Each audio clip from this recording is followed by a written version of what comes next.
ready. Okay, Mr. Spielberg, shalom. Shalom. Thank you for speaking to us. This movie is a futuristic movie. Dystopian society tries to escape the hardness of reality by going into a virtual world. Yes. Sounds very familiar comparing to what we're having today, isn't it? Well, today we have smartphones and we have devices, and if we don't like the world we're in, we could just put our heads into our devices, as we often do, and basically get lost in something you can hold in your hand. And this movie says that through new technology, you'll be able to get lost by something you put over your eyes. And I wonder, do you sometimes feel like you want to escape? I mean, I've heard you speaking after the previous movie, The Post, saying that you did it urgently because of what's happening in the United States. Do you think that that's the right approach, or either escaping is the right approach?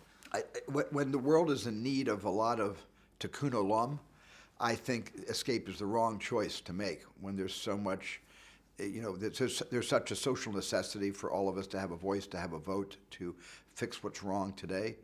But once we do that and we have some time off, everybody wants to go on vacation.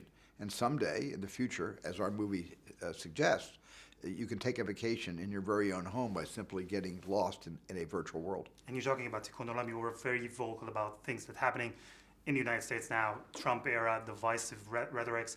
And I wonder, including all of that with the rise of anti-Semitism as a prominent Jew, how much does everything worry you?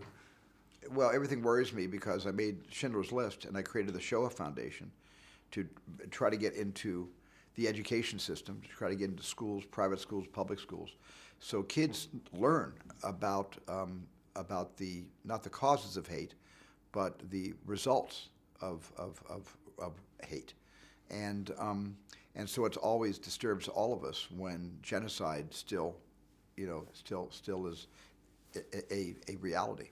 And when President Trump says, for example, that there are good people from both sides, how does that make you feel?